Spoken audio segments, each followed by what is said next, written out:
my name is Jasmine.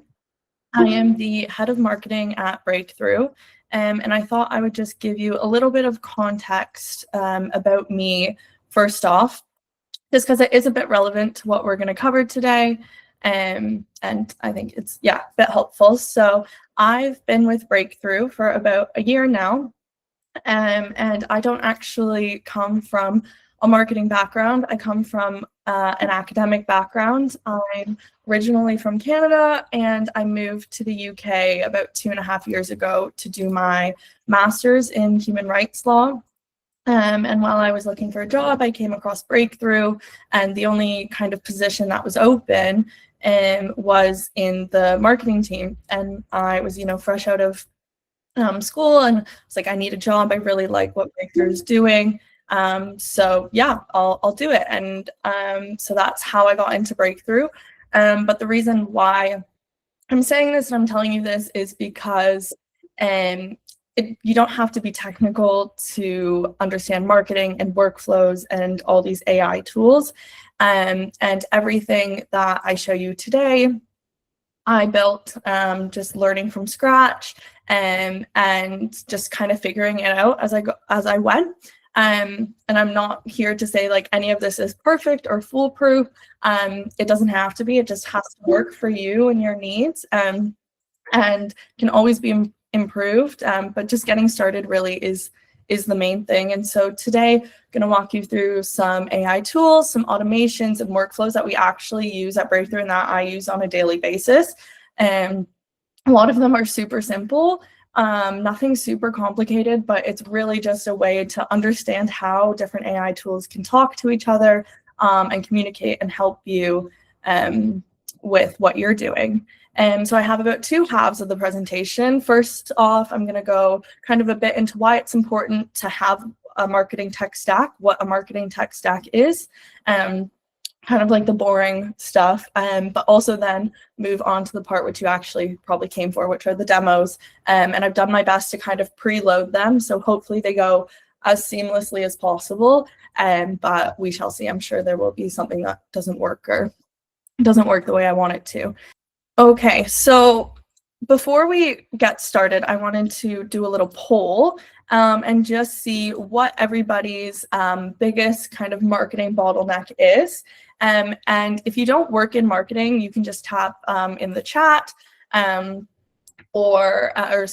in the chat kind of what your biggest bottleneck is when it comes to AI in general, and how you want to learn more about AI. But I am interested, if you can see the poll there, just to know like what people are wanting to know more about. And I'm going to try and keep this in mind as I go through the presentation and hopefully reference back to what people are saying here. So we have some staying organized, absolutely. 4 and 5, yeah, it can be multiple for sure. I probably struggle with all of these at some point in different processes and workflows, so it can also be all of them. Yeah, email, nurturing leads, coming up with ideas. Yeah, no, that's really good to know. And hopefully some of the workflows that I show you today will be helpful. Awesome. So let's move on to kind of what is a marketing tech stack, why do you need it? And I think the best way to think of it is almost like a recipe, right? You don't just go out and you don't buy certain ingredients without a plan, hopefully. Some people are really good chefs and can just make things up as they go, but that's definitely not me, right? You need to have specific ideas in mind of what you want to make, and then you work backwards from there and you think of the different pieces and ingredients that you need. You don't necessarily, and then you need to know kind of what order they go in and how they work together, and then what it should look like at the end. And so at Breakthrough, I try and organize our stack around 4 different phases. So you can see the phases here. So the first is research. So this is understanding, what your audience needs. Even before you create anything, you need to really understand what problem you're solving, what questions people are asking, and what's already out there. And so this is kind of where tools like Perplexity and NotebookLM come in. So these are really strong research AI tools that I use quite often. And that's before you even kind of create anything. This is just basic understanding of what you're even trying to do. And then second is where then you start creating. So this is where you make something of value.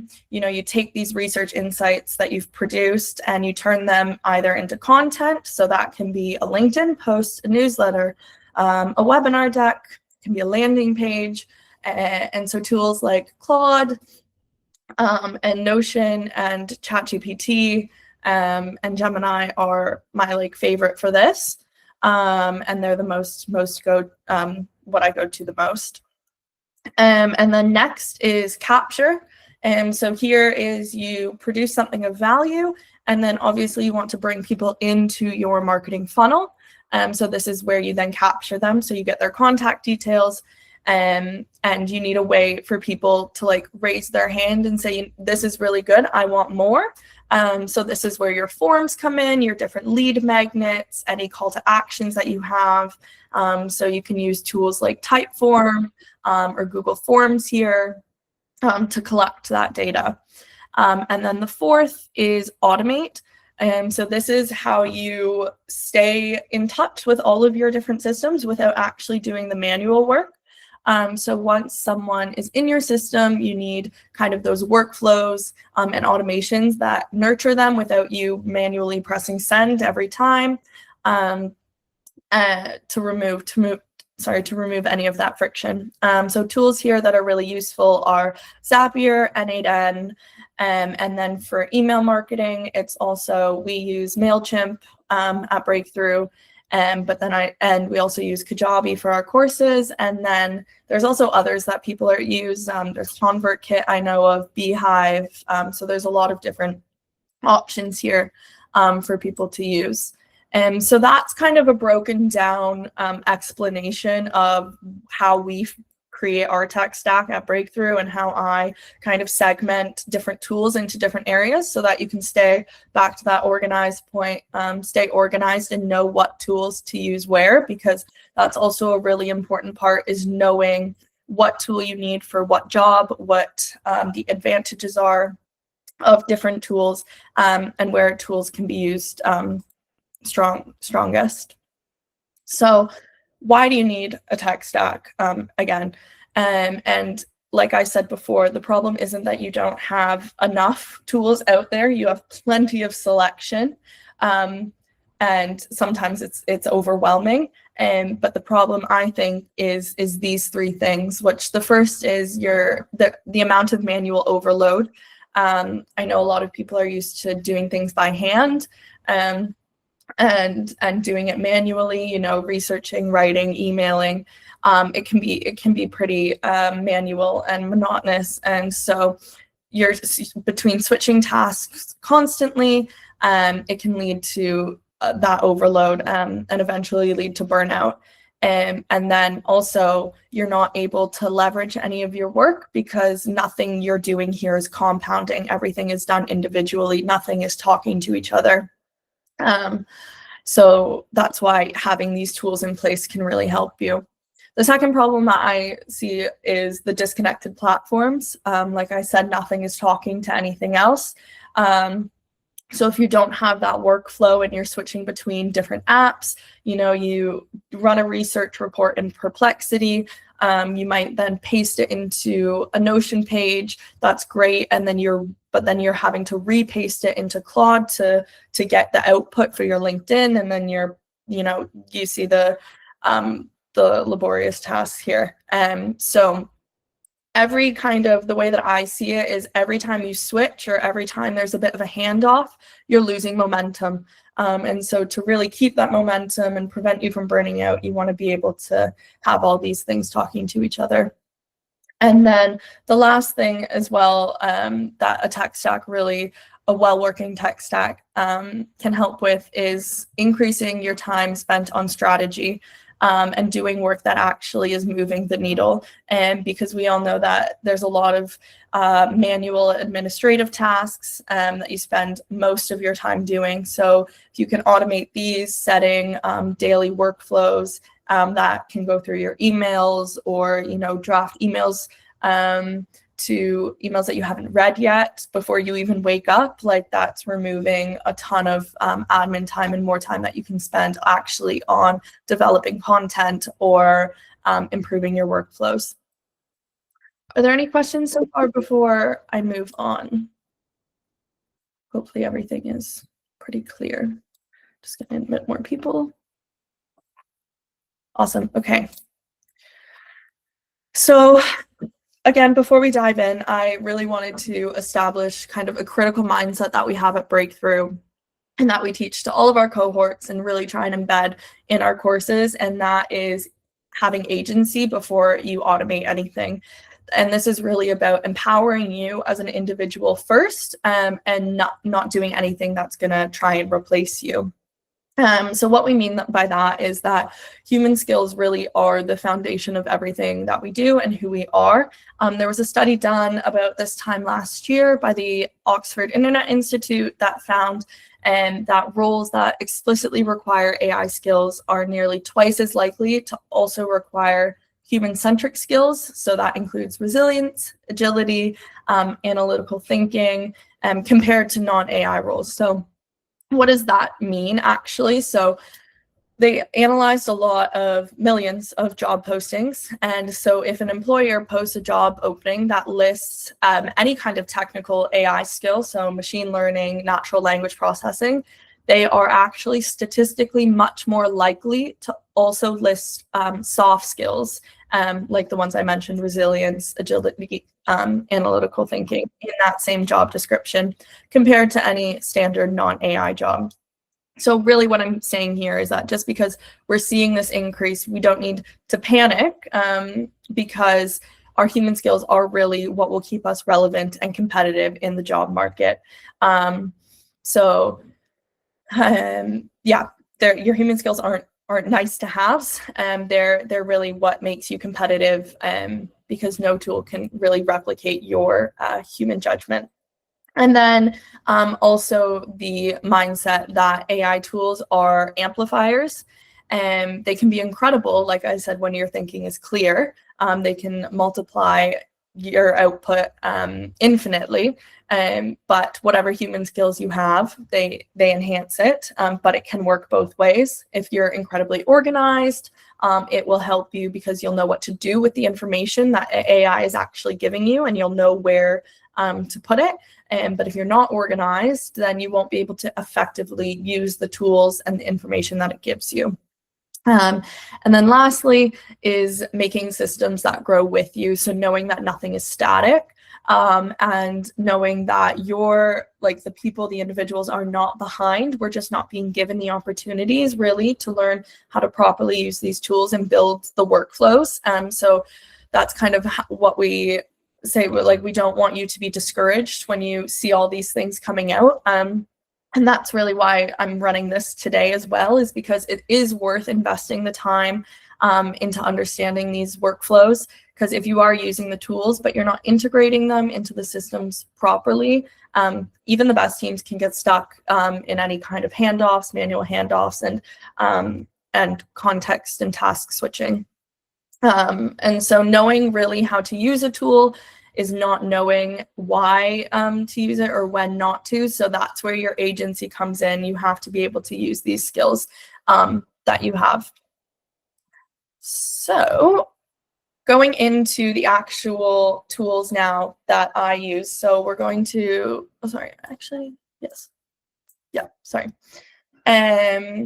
So the first tool that I use a lot, and you'll see the screenshots up on the slide, are actual Zapier workflows that I have created and implement in our team. And so Zapier isn't a marketing tool actually really on its own.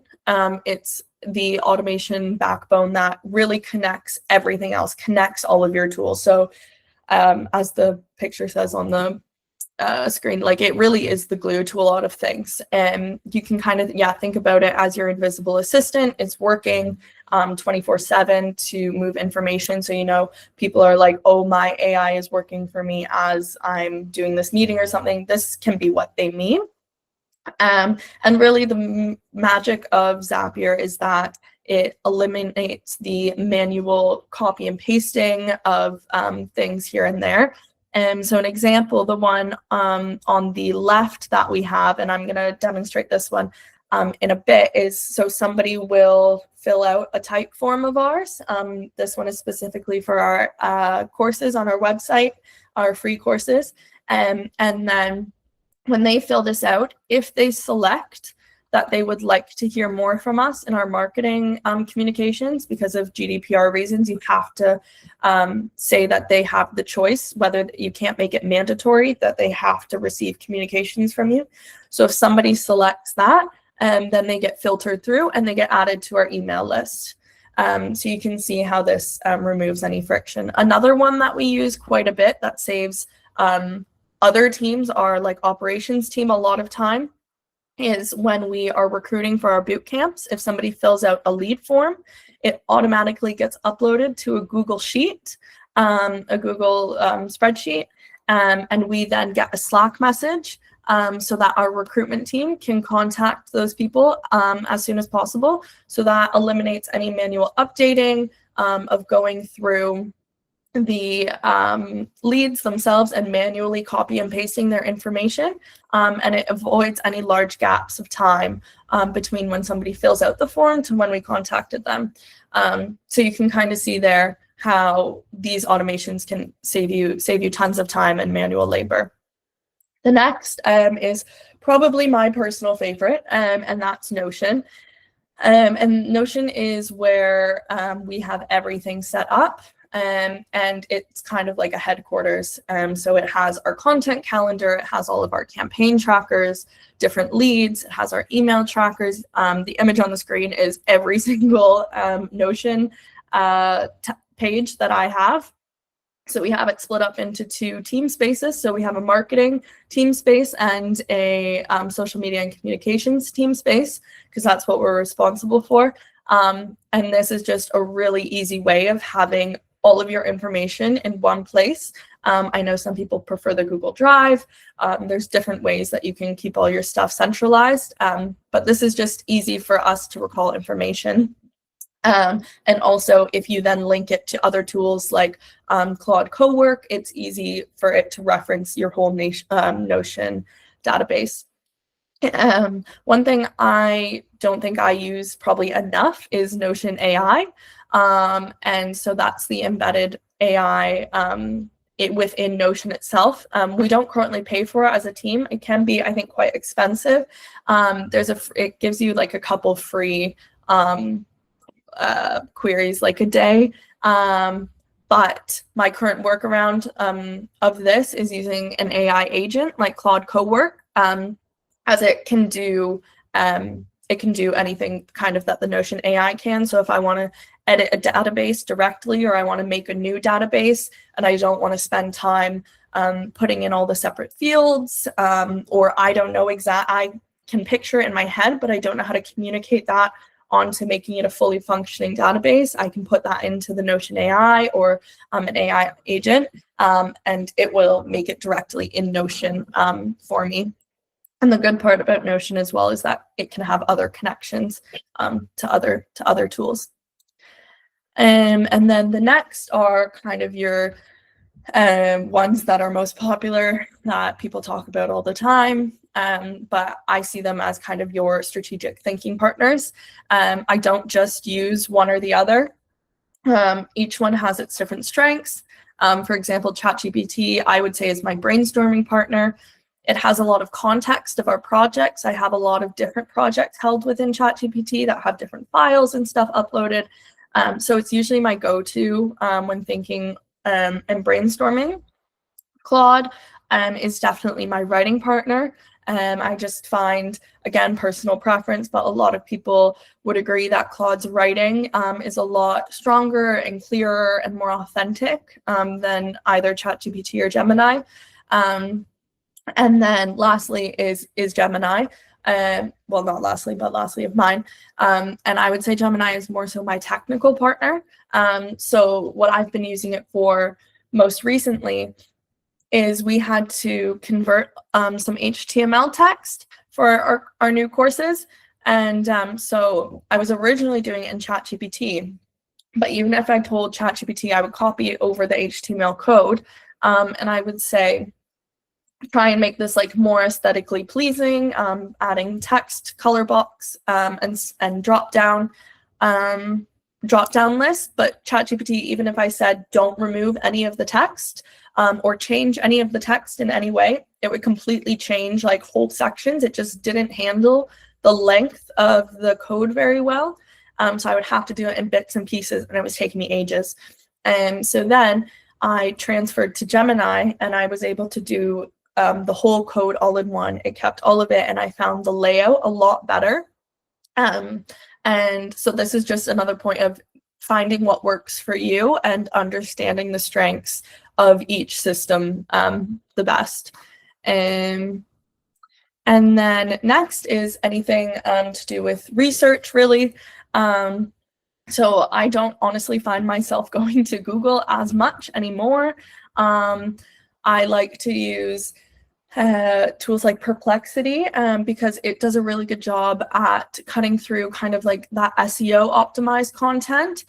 So like anything, if you do a Google search that comes up on the first page is either being, paid to be there, or it's been like SEO optimized to appear on the front page, so you're not necessarily getting the most applicable content to you. So Perplexity is a good way of having kind of like that research assistant who reads the sources. It shows you all of the work. It finds stats and reports and updates, and it gives you proper citations as well. So I do really like Perplexity.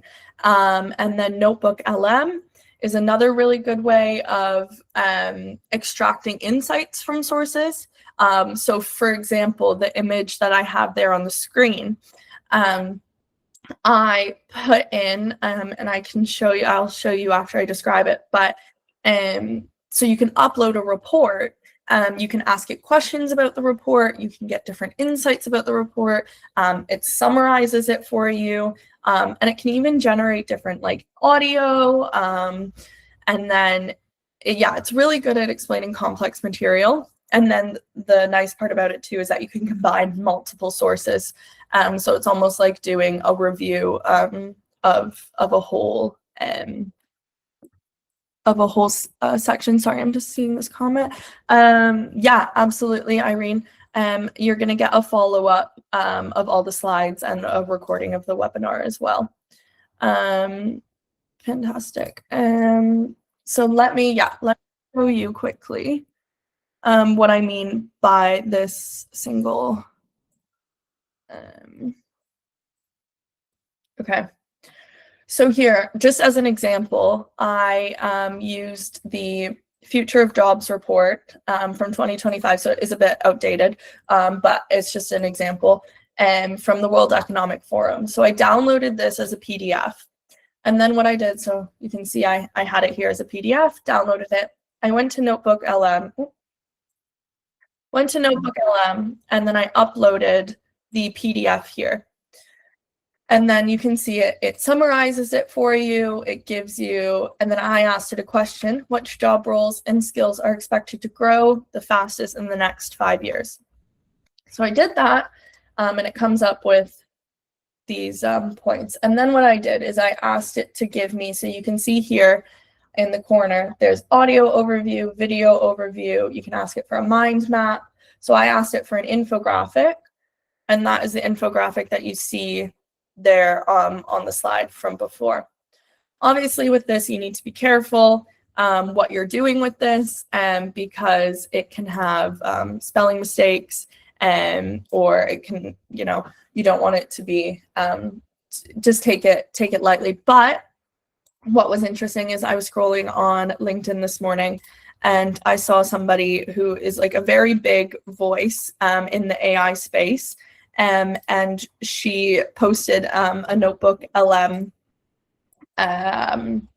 infographic to her LinkedIn. So I was like, well, if she's doing it, then there's no reason we can't as well. So that's like a good way if you kind of want to, build your social media presence, or you want to be like a thought leader in a space, but you necessarily, I would advise that you do your own research. You don't just rely on AI. But if you want to, if a new report has come out and you want to be one of the first ones to comment on it, download the report, you can put it in LM, and then you can get a variety of different sources. How did you identify her source? Thomas said, I didn't. I just saw that she posted the infographic. I didn't actually read it too in depth. But yeah, that's another great point, is how you are verifying your sources on when you use these AI tools.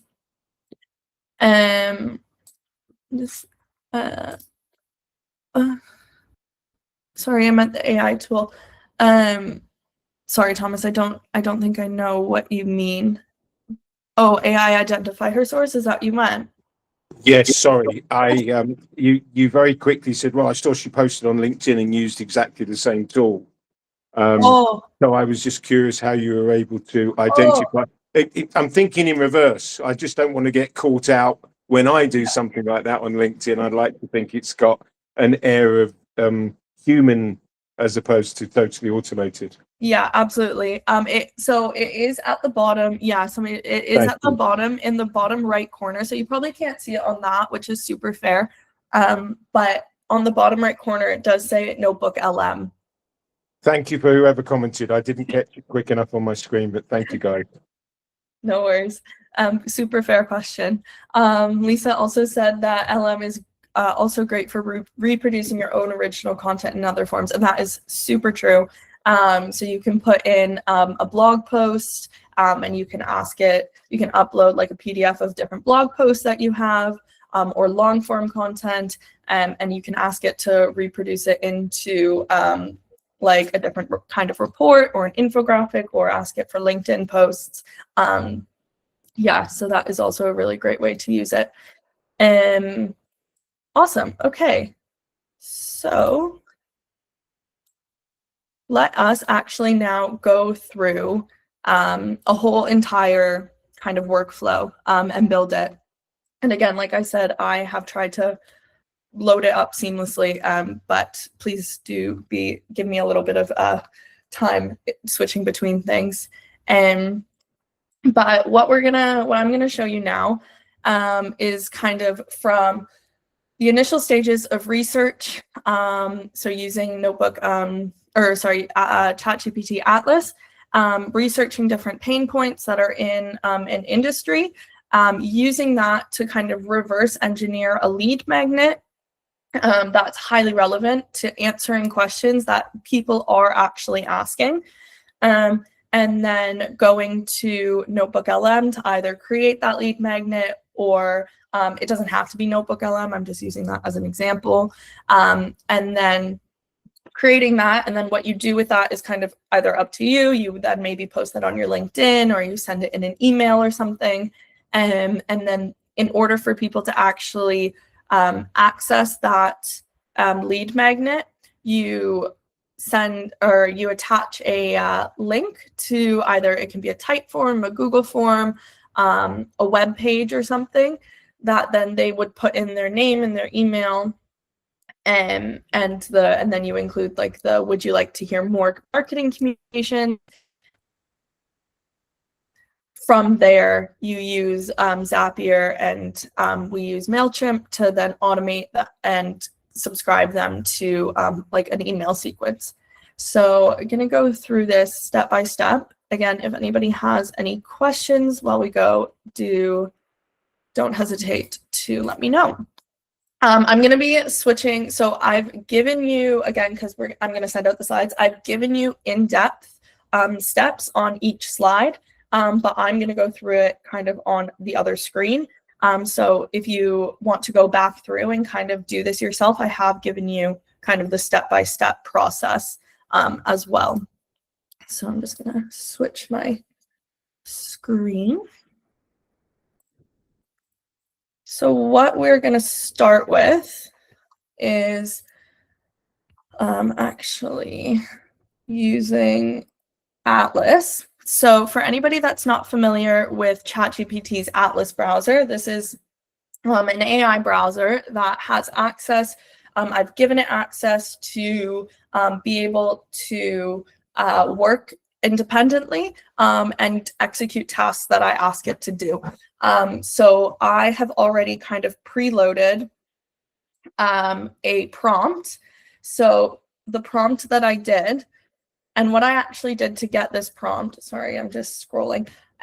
What I did to get this prompt, because obviously I did not want to take the time to come up with this whole prompt myself for what I was going to research, you can tool stack. So I went to ChatGPT itself, and all I said on ChatGPT was draft a prompt for Atlas to conduct research via Reddit and other sources to help understand what are the biggest pain points for small business owners to understand social media.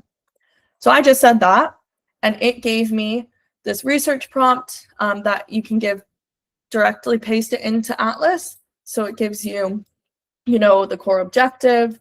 And then I usually say like go to Reddit or something that other tools don't usually have access to. So then it can go to places like Reddit and scan like what people are actually saying. So then it came up with these threads and subreddits to look at, secondary sources. So and then it looks for research questions. So you can see that it's like a very in-depth prompt for Atlas that we're gonna put in. So all I did is copy and pasted this whole thing into here into Atlas. So Atlas is a separate browser that you would download. You can see it down here. I have it in the toolbar. And so copy and pasted that, and then I would just press go. And I've already pre-done this again because it does take a bit of time, but you can watch it go through what it's doing. Oh, sorry, I actually didn't. Sorry, I did the wrong thing here. Give me 2 seconds. I didn't put it in. I just put it in ChatGPT. I didn't put it in Atlas. So you do have to select agent mode, which means that it's in the browser, not just a normal ChatGPT question. So it'll do its thing here. But essentially what I then asked at the end was, can you then make a Google Doc? So this is the agentic part of it, of an AI agent. And you can see it's doing its thing here. Can you then create a Google Doc where you put all of your findings into this Google Doc? So all I did was put that prompt, say create a Google Doc, and this is what it created for me. So you can see these are the challenges that people are facing, not knowing what to post. So this is what it picked up in its research. So stress about what BS I want to put into the world each day. So it does pick up like authentic things that people are saying. And so this is like primary research that it's just done for me. It's gone and it's found what people are saying on a daily basis. So then what you do here, the next step is you can download this file essentially. And then what I did is I went back to NotebookLM and I uploaded this PDF. And so I did this step first because while NotebookLM is great at finding resources, because you can just, you can ask it.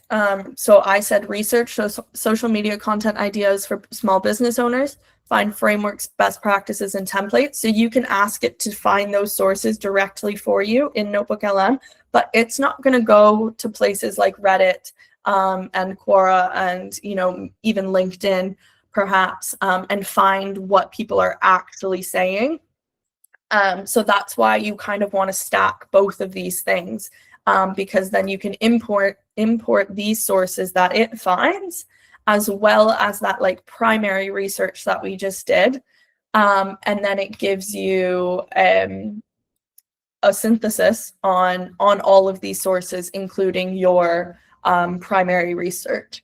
But if you want, you can kind of skip the first part. You don't have to necessarily do that research. You can also use Perplexity, which is another, I can show you that. So Perplexity is a different, just another browser or interface that you can use. So I used this one yesterday randomly. I just said research the Amazon rainforest with a specific focus on biodiversity.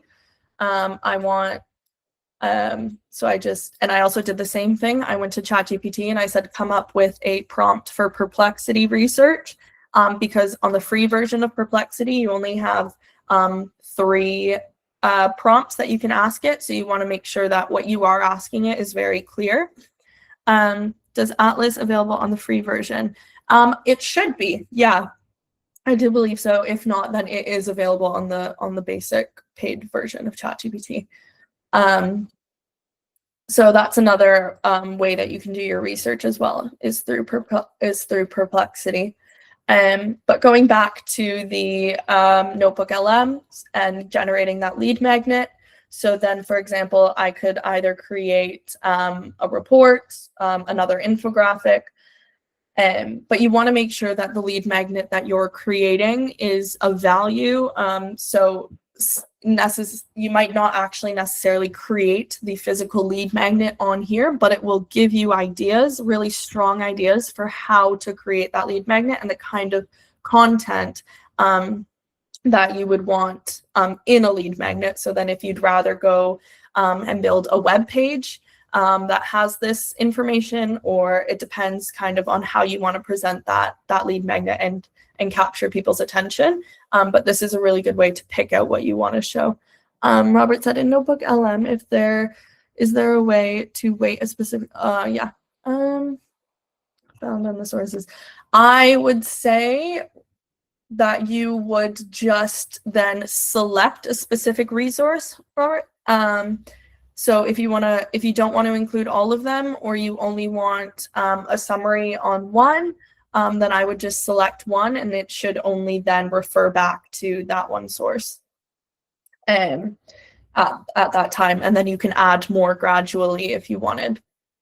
So yeah, so then this is kind of where your human judgment again comes in, and your creativity and your critical thinking comes in of how you want to actually make and display the lead magnet. That's on you. ChatGPT or any kind of, they can give you ideas, but you definitely need a bit of input there.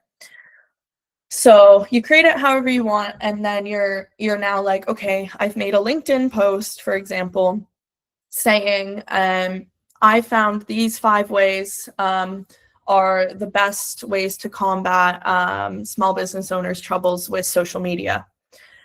So that's your LinkedIn post, and then you might include a lot of people now are doing if you comment this, I'll send you the link, or if you repost this post, I'll send you the link. That's one doing is helping their LinkedIn engagement. So obviously pushing it to more people, but then also keeping track of who they can send the link to. And also LinkedIn, the algorithm doesn't promote posts as much that have a link directly in the post itself. So that's something else to note. If you are doing something like this, you can either put it in the first comment if you just want to give the link for free, but I would recommend not always putting it in the actual post text itself, because it probably won't be pushed out as much. This is on LinkedIn specifically. There's lots of other ways that you can post it. So once you post it and get it out, then you can use something like a type form to collect people's information. So you collect people's information. So the link that you're sending people to is a Google form, a type form, something, and you're collecting their information. And this is an actual type form that we have active.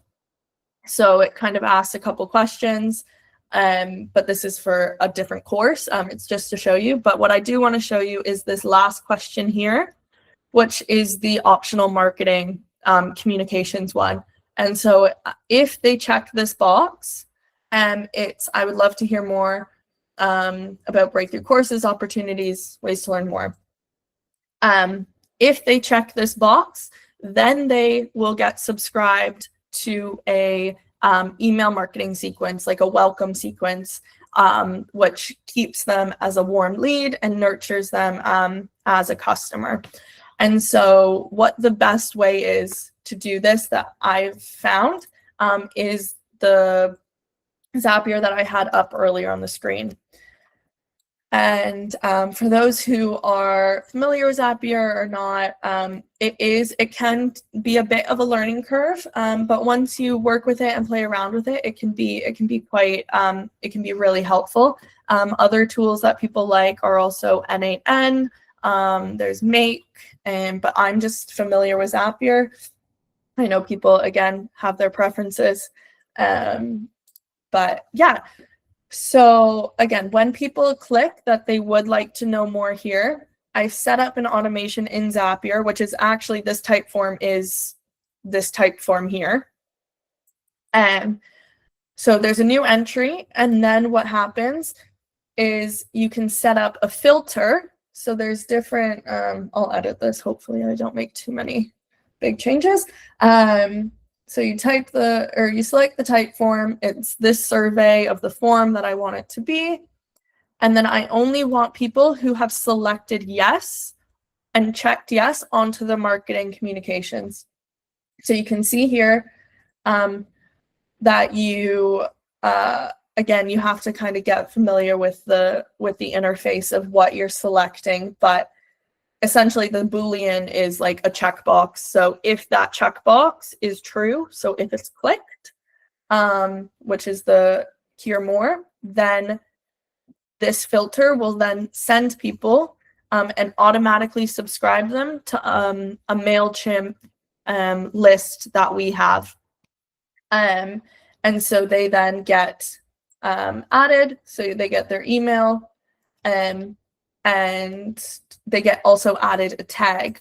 So tags in your email marketing are really, really helpful, because if this is a good way to track how people are finding or what information you are sending out to people.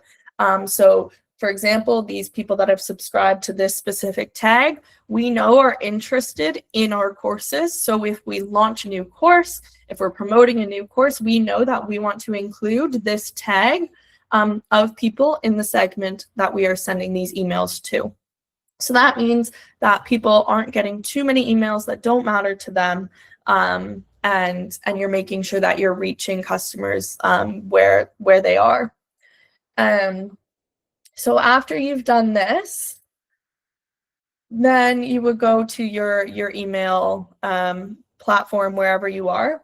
And so, for example, here's our MailChimp one. We don't actually have something set up in MailChimp for this, but I can show you it as an example. So in your MailChimp automations, you can say that when a contact is tagged under this tag, they then get sent an email. And then you would go and, again, design this email however you wanted about whatever content, whether it's a welcome to Breakthrough, this is what we're about, we're really happy to have you here kind of thing. Yeah, so that's where they would get this email. And then you could add as many emails as you want, and then it's a bit of a sequence. So, every 2 days, they're getting a different email for the span of a week and a half or something. So they get however many emails that is total. And that's how you kind of bring people in and keep them engaged. And hopefully at the end of your sequence, they've either taken an action into doing another course or something like that. But going back to, the original point of this was your lead magnet. So I haven't explained yet how people are actually then getting your lead magnet. And so in Zapier, again, this is a actual Zap that we have set up. This is for people that fill out our contact form on our website. So it's a bit different, but it gives you the same idea of how people would get your lead magnet. So if people were to submit this type form, you can set a path. So you can split into paths, and you can say then they would get, when they submit the type form, they get sent an email, and in that email is their lead magnet, right? So that makes sure that people, no matter what, if they subscribe to your marketing communications or not, they're still getting your lead magnet. And then on the other side of the path, you then would set up the rest, these two points. So that's the filter of they have subscribed and we are adding them to our email list. So that's another point there, is that you can do multiple things in the same Zap, just depends how you set it up. And then they're in your email list. Does anybody have any questions on that? That was like a really quick kind of demonstration, but I wanted to show you how you can link all these tools and put together everything. I'm going to assume then that was the clearest demonstration ever. Awesome. Okay, I'm just gonna go back to my other my slideshow. Where'd it go? Sorry. Don't know why I can't find my slideshow. All right, guys. Stop sharing. There we go. So like I said, I have put in the step-by-step process here. So if anything, that hopefully this is also clear, that if there's anything that you want to go through step by step, this should hopefully explain it. And then here's the part B as well. So this is the automating the delivery and the follow-up of the actual lead magnet, and then this is the adding them to a MailChimp or an email form. Awesome. So yeah, and then there's just, you know, a brief recap of the 4 kind of main steps. And hopefully through that, you weren't too discouraged and realize that the hard part isn't the actual automations themselves. It is, again, being super clear on what you're trying to do and what tools you can use to do it. And then also the other part is, you know, creating a actual resource that is compelling enough that people genuinely want it and want to download it.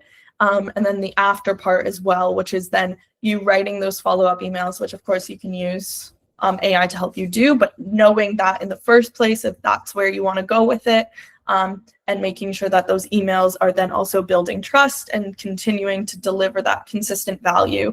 And so while AI can help you with the majority of this, it can't do it all for you. It shouldn't do it all for you, but it can make your process 10 times faster.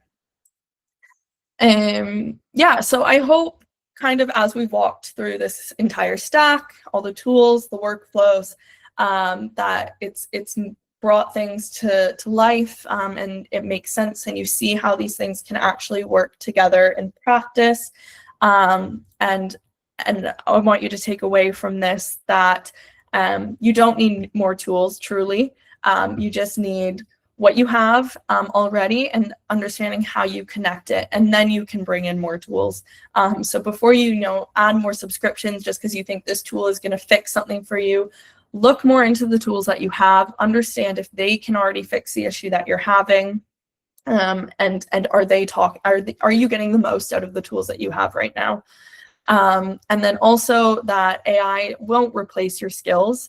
It just amplifies them, like I said, so it's more of a mindset shift. As much as people are saying that AI is coming for your job, learning things like this will really, really help you strengthen your own portfolio to make sure that that doesn't happen.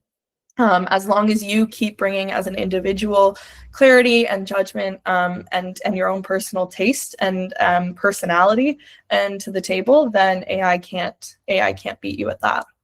And do remember that simplicity really does beat complexity.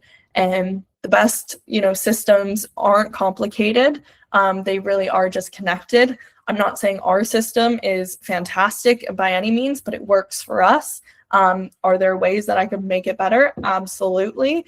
Am I trying to do that on a daily basis? Absolutely.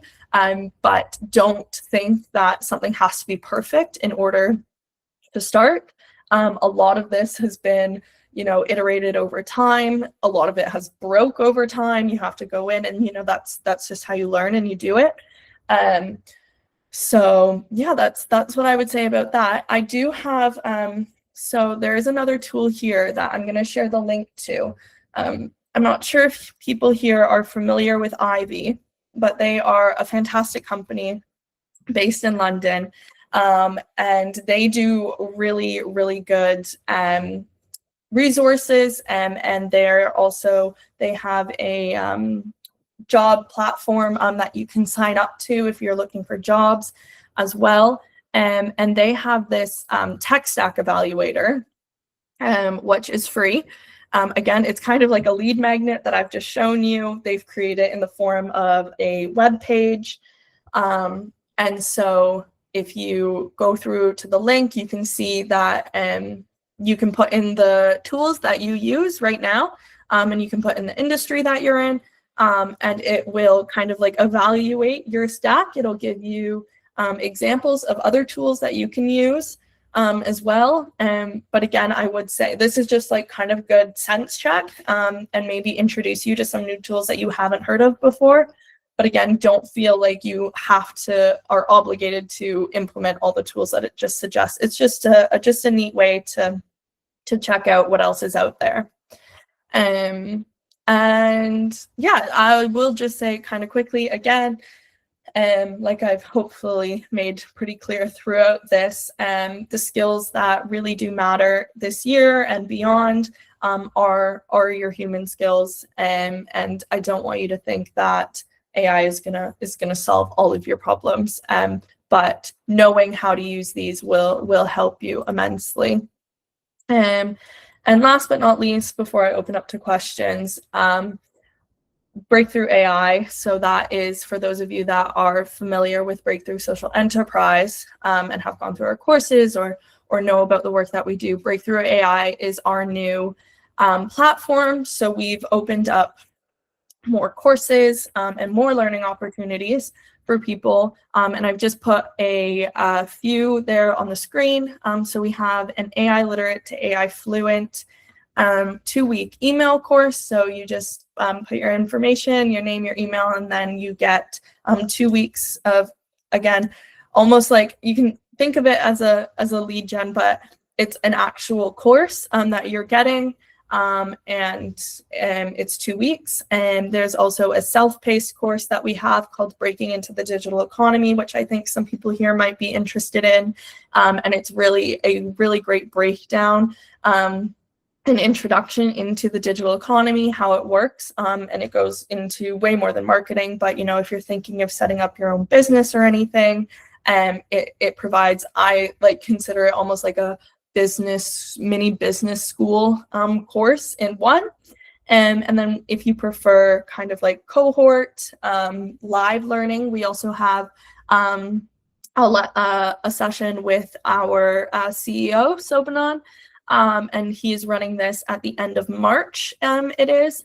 And so you can access that on our website as well. And this one is focused on creating a personal brand and how you can use AI to really help leverage that. And then lastly, I did want to share my Calendly link. If anybody wanted to book a call with me, or you can send me an email, I'm more than happy to talk through any workflows that you might have, any ideas that you have, because I do understand that it can be quite overwhelming, and there's a lot of choice out there. So I'm not saying that I know everything. I don't really. Outside of the tools that I showed you, I'm trying to experiment, but I'm more than happy to hop on a call with anybody. But that is all that I have for you today. I hope that you enjoyed that. Hopefully that demo was helpful. And does anybody have any questions or comments about anything?